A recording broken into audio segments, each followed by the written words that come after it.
وبركاته.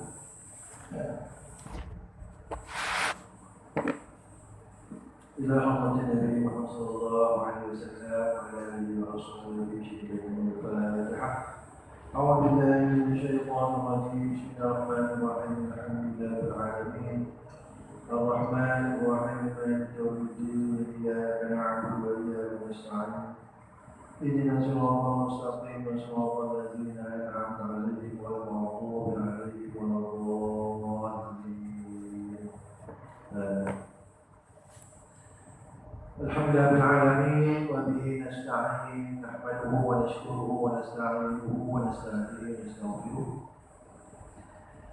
ونعوذ بالله من شرور أنفسنا ومن سيئات أعمالنا. من يهده الله فلا مضل له ومن يضلل فلا هادي له. أشهد أن لا إله إلا الله وحده لا شريك له وأشهد أن سيدنا محمدا عبد الله ورسوله. اللهم صل وسلم وبارك على سيدنا ونبينا وحبيبنا وشفيعنا وزخرنا ومولانا محمد وعلى آله وأصحابه ومن دعا بدعوته إلى يوم الدين. أما بعد فيا عباد الله اتقوا الله. أوصيكم ونفسي بتقوى الله فقد فاز المتقون. وقال الله سبحانه وتعالى في كتابه العزيز وذكر فإن الذكرى تنفع المؤمنين. صدق الله العظيم. Allah berfirman, yang perintahnya berikanlah peringatan atau tazkirah. Sesungguhnya peringatan itu adalah perkara penting bagi bermanfaat pada setiap orang beriman. Wa qala Rasulullah sallallahu alaihi wasallam, "Balighu anni walau ayah." Atau kama qala.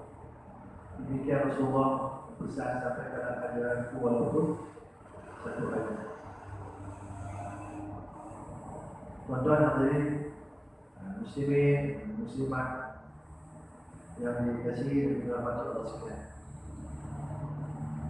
Alhamdulillah, pertama sekali sama-sama kita banyak syukur kepada Allah Subhanahu wa taala.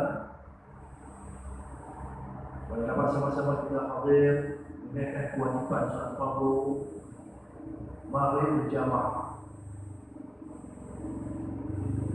Dan masih lagi diberi kesempatan oleh Allah SWT menyambut kedatangan bulan 3 serangkai sejak Sya'ban Ramadan. Sehingga Rasulullah mengajar kita untuk berdoa bila mana melangkahi masuk bulan Rajab. Allahumma barik lana fi Rajab wa Sya'ban wa ballighna Ramadan. Ya Allah, berkatilah kami sebanyak kami dalam bulan Rajab dan dalam bulan Sya'ban, dan berilah peluang untuk kami sampai dalam bulan Ramadan al-Mubarak.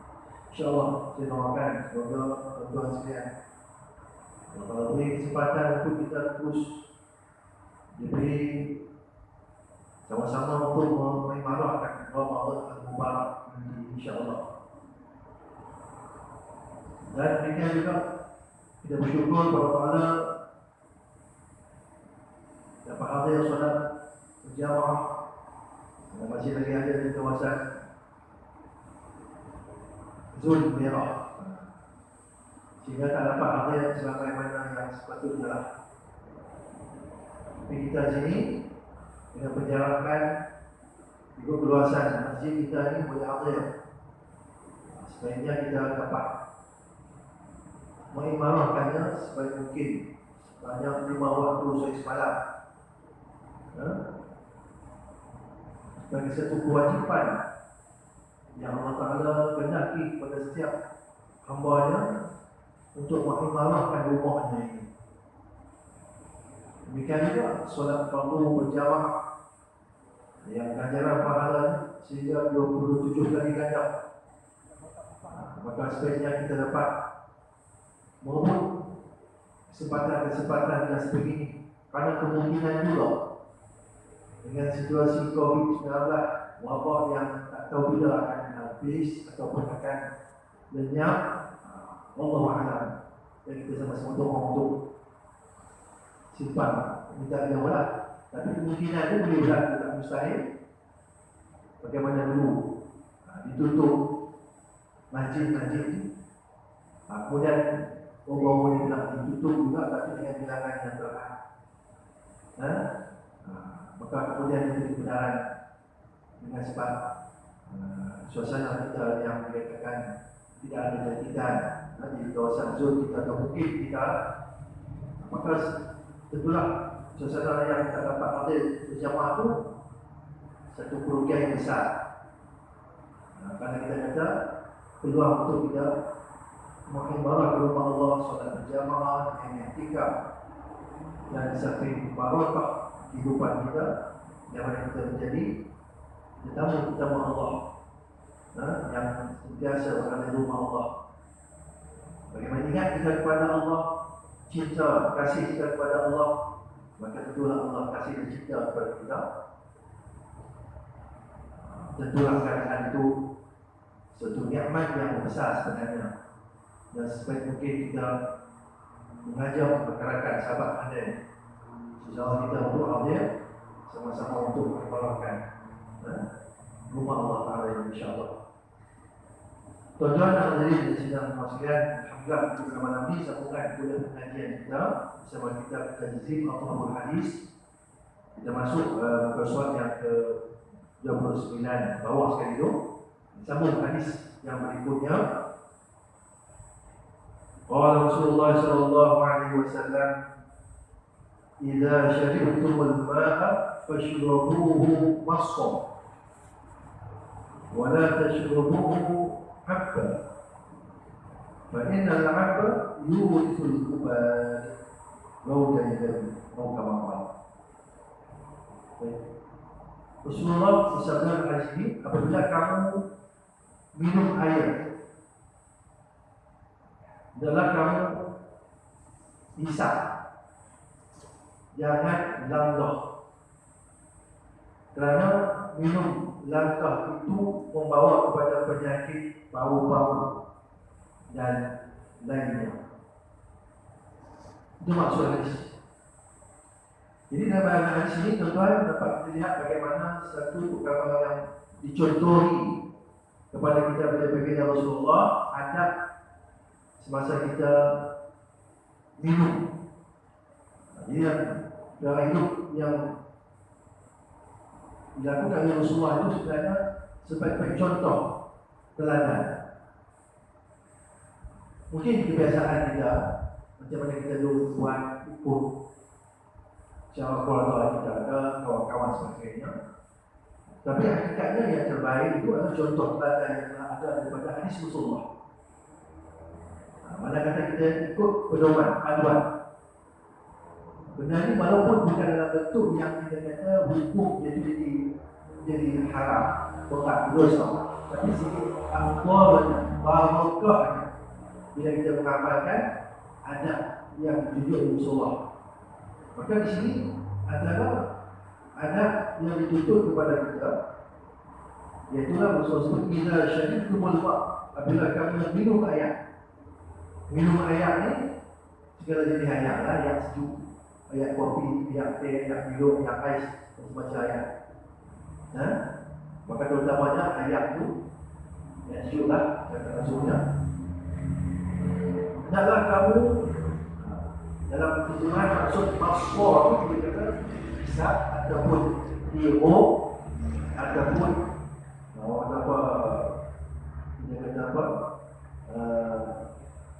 cara yang kita minum itu terjemahnya dimasukkan dengan hisap. Tapi yang sebaiknya kita bahasa terjemah kita tu minum ni, ayam ni ialah dengan cara kita kata hirup. Hirup ialah hirup. Jangan langgah. Langgah ni kalau kata bahasa dia jadi cara yang bodoh. Dia tuang tu dengan cara kepala didorong ke atas. Langgah tu, kan? Langgah. Jadi itu sesuatu yang dibenci ataupun makruh, tidak disukai. Banyak mulut kita macam biasa juga. Cawan minuman tadi diletak di bibir mulut dan yang akan dituang, bukan kepala kita yang hilang ke lain. Kan? Sebenarnya sebaiknya itulah gunakan cawan ataupun kita panggil penggelas sebagainya lah. Jadi bila kamu minum air, hendaklah kamu minum cara kamu hirup. Mungkin bahasa juga boleh mana kita kata cara kita tegur air dan minum cara kita hirup air tu, tapi jangan kita lambat. Kerana minum secara lambat ni, Nabi ajak tu sudut benda yang percakapan Nabi ni, benda yang Al-Quran al-Hawa ilmuwatil wahyu. Percakapan Rasulullah ni bukan benda yang direka, datangnya dari Allah. Ilmu yang mendalam lebih segala-gala yang ada pada manusia lain. Maka di sini secara langsung disebut kemajuan perubatan, benda-benda yang mengakibatkan datang kesan penyakit. Dan dalam Islam itu dia ada perubatan Islam. Jadi kesan daripada minum air secara lambat, minuman botol yang telah nampak botol sebentar ke air minuman tea sebagainya. Jadi kebiasaan minum lambat air tu nas di Rasulullah sebut apa jadi dia boleh membawa kepada penyakit paru-paru. Salah satunya kita panggil penyakit paru-paru raya. Ada kesan. Jadi maknanya Rasulullah itu sebagai orang yang telah dapat memberi satu perkara yang memberi kesan buruk bila kita minum secara lambat. Jadi sebenarnya bukan cara macam tu. Minum kita dengan cara kita hirup elok-elok ataupun kita teguk elok-elok.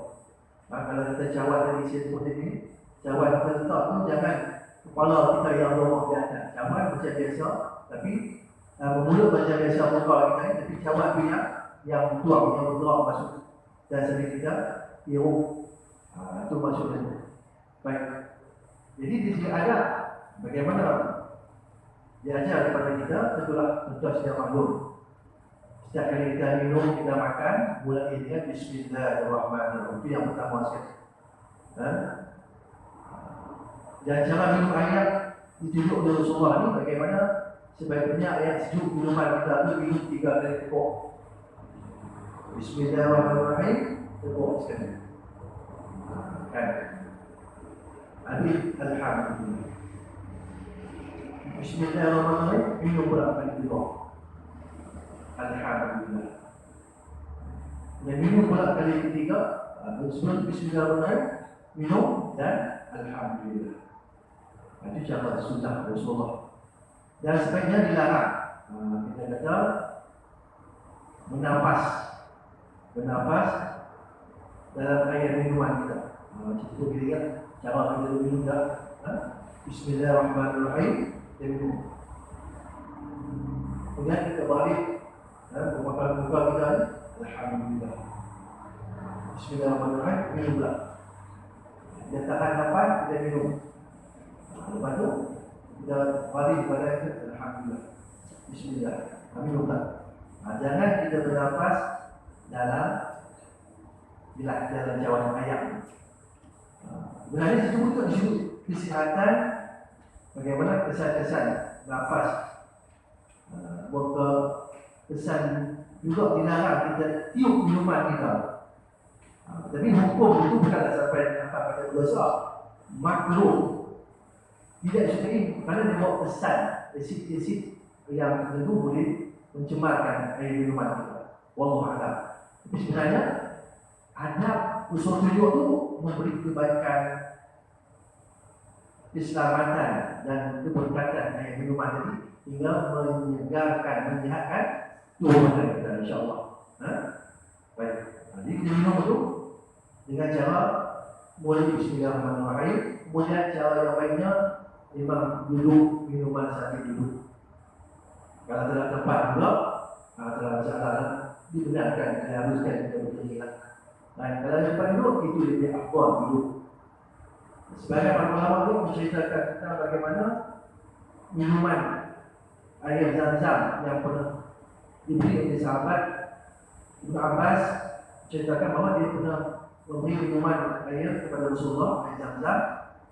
Maka lalu Rasulullah minum sambil berdiri. Mana kata, dan juga Imam Muslim, di sini ada juga pembahasan dengan ulama. Air Zam-Zam tu minum sambil berdiri. Tapi ada pada ulama ketika tu berlaku Rasulullah berdiri sebab apa? Keadaan sesak dan tempat nak duduk Rasulullah berdiri. Itu pula. Namun kalau kita nak ambil sikit zahir hadis tu, ketika minum air Zam-Zam tu boleh berdiri juga. Baik. Jadi di sini lihat bagaimana adab minum dan menggunakan tangan kanan.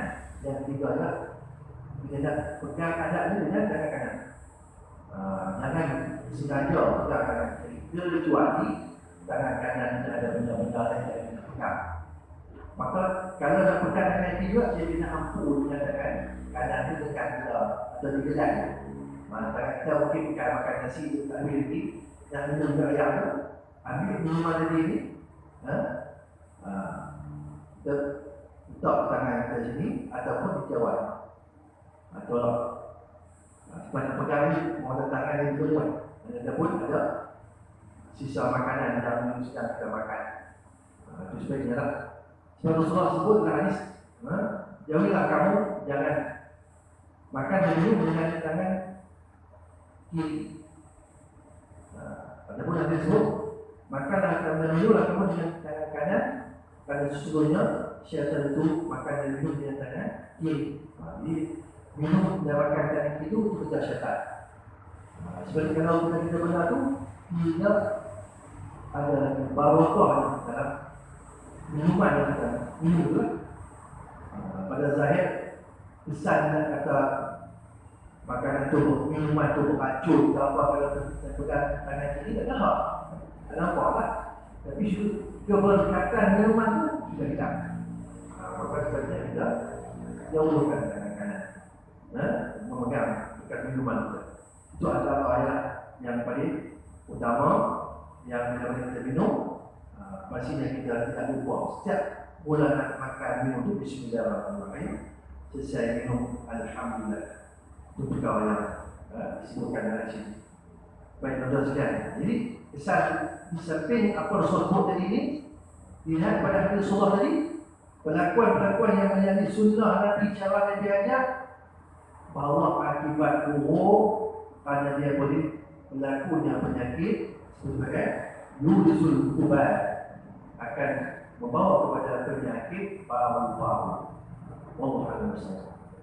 Jadi sebenarnya menjadi panduan-panduan Rasulullah ni secara langsung jadi mengawal kepada kesan-kesan yang boleh membawa penyakit pada tubuh badan kita.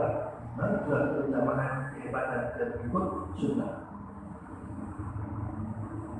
Tuan-tuan hadirin muslimin sekalian, insyaallah sunnah hadis yang kedua. Bahawa Rasulullah sallallahu alaihi wasallam, "Idza shalla ahadukum falyusalli salata wad-du'a. Salata fala yadhunnu annahu yarji'u ilaiha abadan." Kama qala Nabi alaihi wasallam. Baik. Dalam hadis Rasulullah bersabda, apabila sembahyang seorang kamu, hendaklah sembahyang ia sebagai sembahyang yang berulang. Pada dalam turunan yang kita ajari, ini kali. Salat man la yadhunnu annahu yad'u ilaiha abad. Bermakna sembahyang seorang yang tak bercadang lagi akan boleh sembahyang. Ini maksudnya yang demikian supaya bertambah khusyuknya. Baik, tuan-tuan sekalian. Jadi lihat pada Rasulullah ini, bagaimana satu perkara yang ditunjuk kepada kita bila mana kita melakukan sesuatu ibadat, khususnya ibadat sembahyang 45 waktu. Maka sebaiknya Rasulullah meletakkan agar kita rasai sembahyang yang kita buat kali ini hak yang terakhir. Banyak kita sembahyang tu sembahyang yang tak sembahyang lagi lah. Kita akan sembahyang isyak malam ni mungkin hanya last. Pas yang kata esok kita dah mati lah. Tak ada lagi lah. Tak sembahyang isyak pula esok. Ataupun yang subuh esok kalau kita sembahyang lagi, anggap subuh tu sembahyang yang last lah. Subuh hak pagi besar sampai kita tidak datang. Kan? Bahasa kata kita tutup ini kali dia mana kata last habis lah. Anggapkan solat yang terakhir. Sebab apa? Bila kita dah tahu kata tak ada lagi dan nak sembahyang lagi lepas ni, kita akan jaga sebaik-baiknya sembahyang tu sehingga mencapai tahap khusyuk sembahyang yang kita laksanakan sebagaimana Allah Ta'ala perintahkan. Dan surah Al-Mu'minun, qad aflahal mu'minun alladzina hum fi salatihim khashi'un. Ayat 1 ayat 2 Allah masih. Sebenarnya itulah mereka orang beriman, iaitu mereka yang khusyuk dalam sembahyang. Jadi sembahyang yang sungguh-sungguh, penuh tumpuan, penuh ingatan hanya pada Allah, dengan tertib, dengan adab sembahyang yang kita jaga. Jadi sebaik-baik sembahyang tu nanti kata kita ni rasakan macam seolah-olah kita last dah sembahyang dah. Lepas kita sembahyang, maka kita akan jaga sembahyang tu buat seelok-elok. Demikian juga dalam hadis yang lain ataupun riwayat asal para sahabat disebut ya'mal di dunia kekayaan mereka ta'ishu abadan wa'mal lil akhiratika ka'annaka tamutuhun. Demikian juga disebut setengah kata hadis, setengah kata asal. Katanya para ulama bermaksud bekerjalah kamu untuk urusan dunia kamu seolah-olah kamu akan hidup selama-lamanya. Tetapi beramal ibadahlah untuk akhirat kamu seolah-olah kamu akan mati esok hari. Tidak ada dapat esok sembahyang ni. Tak sembahyang lagi esok, lepas esok sembahyang ni. Hakikatnya belum tentu kita boleh sembahyang. Kalau tak sampai aja tak sembahyang tak. Sembahyang tak wajib pada orang mati, dia wajib pada orang hidup. Jadi kita semasa hidup kita nak sembahyang sebaik-baiknya. Maka setelah sekali kita takbir Allahu Akbar, kita masuk sembahyang tu, ini kali terakhir yang aku boleh sembahyang. Lepas ni mungkin aku tak sempat lagi sembahyang. Untuk waktu maghrib akan datang, isyak akan datang, ataupun waktu-waktu yang seterusnya. Ada kemungkinan kita dah sampai ajal kita mati rahmatullah. Karena mati itu bukan hak kita, hak Allah Ta'ala untuk ambil nyawa bila masa. Tuan-tuan, maka sebesar mungkin kita jadikan ibadat sembahyang yang kita nak kerjakan ini dilaksanakan dengan sebaik-baiknya, dengan adab, dengan menjaga segala rukun-rukunnya dan juga perkara-perkara sunat. Bahkan macam mana bacaan-bacaan dan sembahyang juga dibaca dengan tertib, dengan elok. Kita tengok kadang-kadang ada setengah orang yang sembahyang khusus sekadar selesai kewajipan saja. Sembahyang tak ada 5 minit habis. Tengok TV 2-3 jam boleh ya. Kan? Hari ni kita ada handphone, tinggal handphone dekat 2 jam boleh. Sembahyang tak ada 3 minit habis. Jadi apa nilai sembahyang? Apa bahasan pas sembahyang ni panjang lah. Semua kita sedia bangun tak, cuma saya nak kaitkan tu, pastinya kita nak sembahyang itu yang sebaik-baiknya kita laksanakan. Kita baca betapa doa tidaknya elok, kita baca surah Al-Fatihah, kita baca elok, kita baca surah, kita baca elok. Yang kita jaga pemaknaan rukun-rukun, jika mana kita rukuk, semasa kita akidah, masa kita sujud, atau semua tertib, lambat. Subhanallah wa bihamdihi Subhanallah bil a'la, subhanallah bil a'la. besar ya. Baca ini itu. Jadi siapa? Sebab itu banyak akan kita. Tapi nak kita jaga solat sembahyang itu yang nak buat bagi elok sebab ini kali terakhir. Sebab sebut benda tu pada kebanyakan ramai juga di kalangan umat Islam pada ketika itu ada pelakon-pelakon yang sembahyang kita yang kalau bila sembahyang yang tergesa-gesa ataupun tidak kisah sembahyang secara yang khusyuk supaya tidak ada kesalahan. Kita nak biar sembahyang tu akan masa yang sempurna. Betul kelebihan kita sembahyang berjamaah ni sebaiknya kita jaga sembahyang tu semua elok-elok ada. Sembahyang seorang diri kita sembahyang tak apa nak suruh. Dia buat dengan kita tak apa nak khusyuk. Kalau kita sembahyang berjamaah sendiri, kita langsung kita akan ikut kita bersama-sama imam, maka sembahyang tu sempurna itu. Bahkan kelebihan solat berjamaah tadi ini diangkat ibadat sembahyang kita terima Allah Ta'ala secara bohong.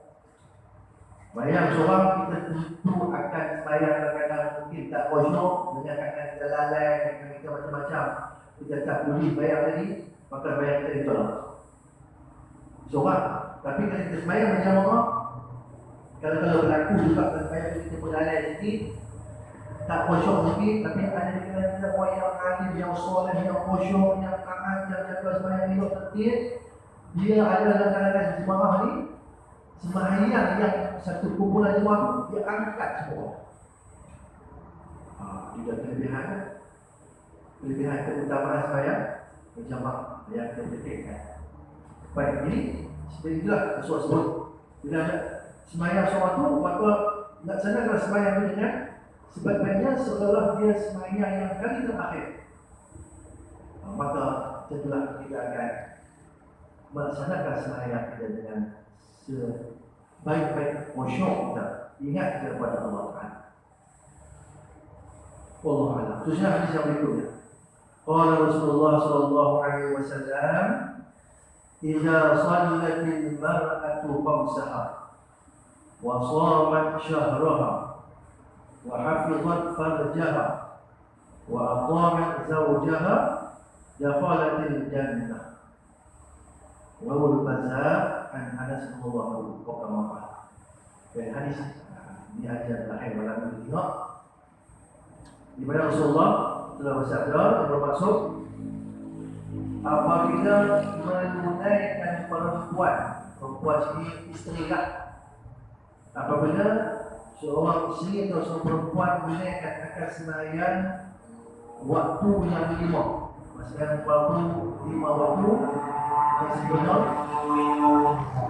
Muhammad Ramadan dan berpuasa bulan Ramadan dan sebagainya, wa hafizat farjaha dan pelihara dia akan farajnya,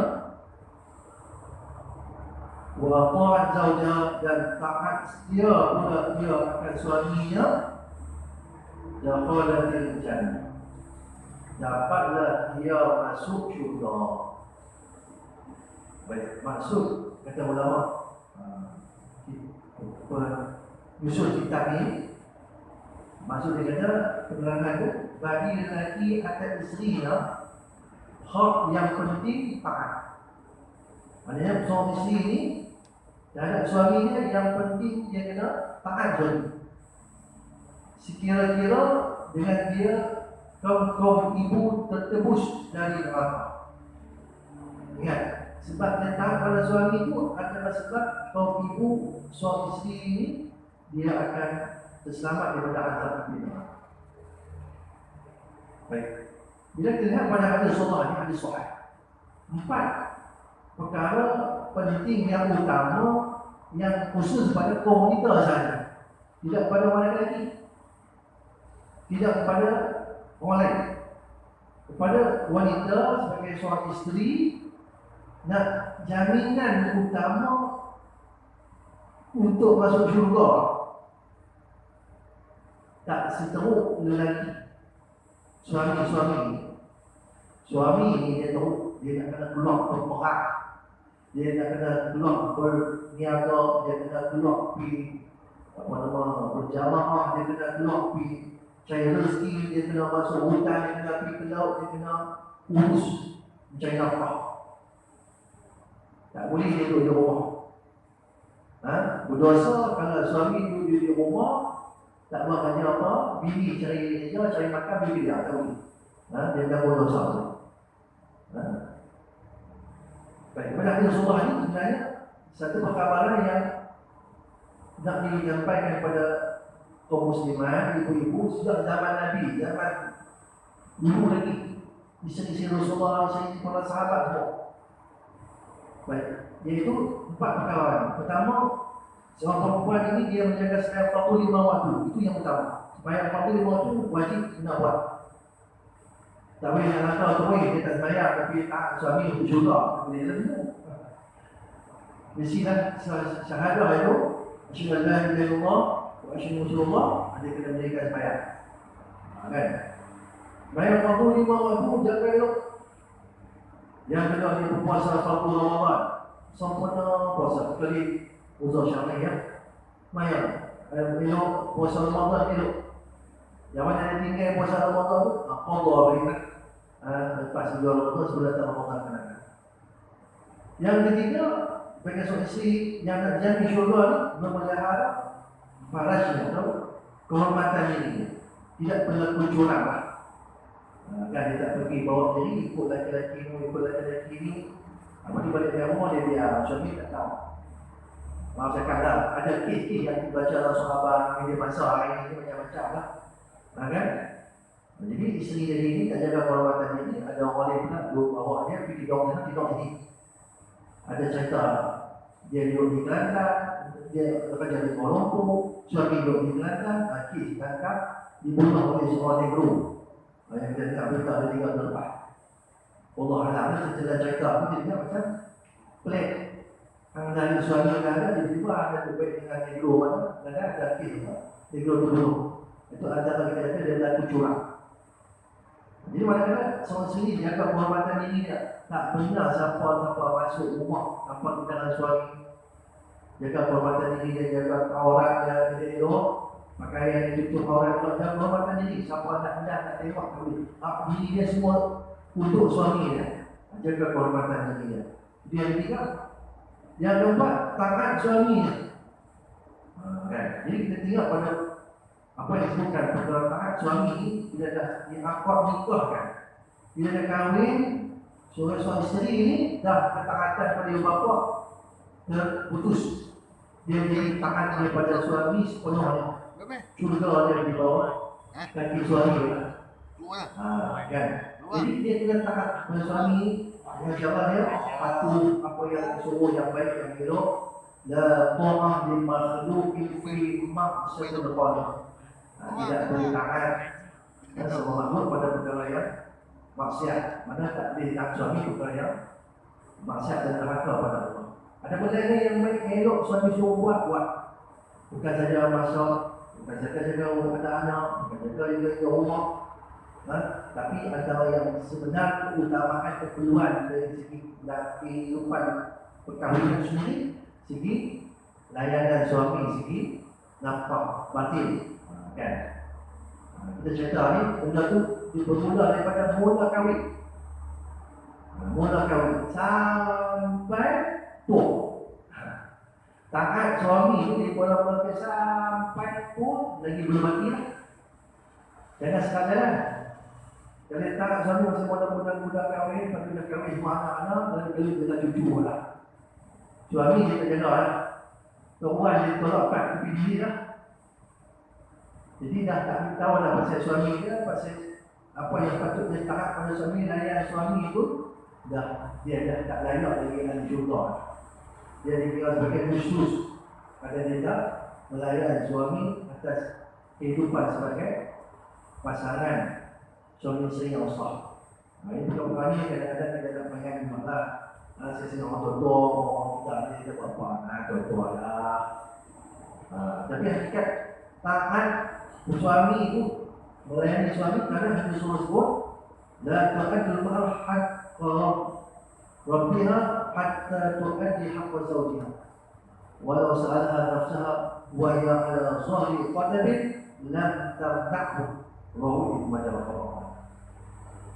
Tidak dikira seorang perempuan menunaikan hak Allah Ta'ala sehingga pada dia menunaikan hak suaminya. Betul-betul ada surat. Dan sekiranya suami yang menghendakinya untuk mengadakan hubungan suami isteri atau di belakang unta, dia tidak boleh menolaknya. Anak kata sini ketaatan patuhan suami pada suami. Baik. Jadi jika suami isteri taat suami dan ibu daripada mula sampai tua, dia pun sebagai mungkin mana yang lebih kuat sebagai isteri walaupun di usia tua ataupun maka dia sebagai isteri pahala yang besar tuan lagi sebagai isteri taat suami. Maka empat ciri dari kalau dia nak laksanakan 4 perkara ni, maka itulah jaminan yang Allah jannah, maka dia akan masuk syurga. Ada hadis yang Nabi mengatakan dia pilihlah mana-mana pintu syurga dia nak masuk. Oh dia tawaran tuan-tuan. Bukan satu pintu syurga, mana-mana pintu boleh masuk. Kerana istimewanya sebab dia selayaknya sebagai isteri yang salihah yang sebenarnya ditunggu-tunggu untuk jadi ahli syurga. Baik, itulah kelebihan wanita yang bukan pada wanita lain. Maka sebab itu kalau kita kata kalau seorang perempuan yang kalau sibuk-sibuk tapi sangat hal lain tu, sedangkan hal urusan dia sebagai isteri dia tak berat, rugi banyak, rugi syurga yang tak dapat di tangan kita, tapi dia tinggal, dia pergi cari benda lain. Kadang-kadang dia dah mengejar pangkat, jawatan dunia ni, maka dia telah mengabaikan hak yang sepatutnya dia mendapat. Ada pula syurga Allah yang begitu mudah kepada dia bila dia jaga 4 perkara. Semayang 45 waktu, puasa Ramadan, jaga kehormatan diri dia, tak pernah sama masuk main bersembang dengan dia, semalam di rumah, di suami tak ada, dan taat suami yang sebenarnya. Itulah jaminan untuk jadi ahli syurga. InsyaAllah mudah-mudahan isteri-isteri kita semua isteri yang salihah, sama-sama kita doakan dan semoga Allah berikan barokah dalam rumah tangga insyaAllah. Wallahu a'lam untuk isian kajian hasil yang lain ini. Semoga Allah merahmati kita dan mudah-mudahan apa yang dapat disampaikan dapat kita hayati kita amalkan bersama insyaAllah. Wallahu a'lam. هذا الموضوع قال الله سبحانه وتعالى تجري فتتسبك فرع لا تبلغ سبحانك اللهم وبحمدك أشهد أن لا إله إلا أنت أستغفرك وأتوب إليك والحسن الإنسان في الخشن إلى الذين آمنوا والصالحات وتواصوا بالحق والصبر. بسم الله الحمد لله على نبينا صلى الله عليه وسلم وعلى آله وصحبه أجمعين. اللهم أعنا على ذكرك وشكرك وحسن عبادتك. اللهم ارزقنا فهم النبيين وحفظ المرسلين ولهذا الملائكة المقربين برحمتك يا رب الراحمين. وصلى الله على سيدنا محمد وعلى آله وصحبه أجمعين والحمد لله رب العالمين. والله أكبر. السلام عليكم ورحمة الله وبركاته.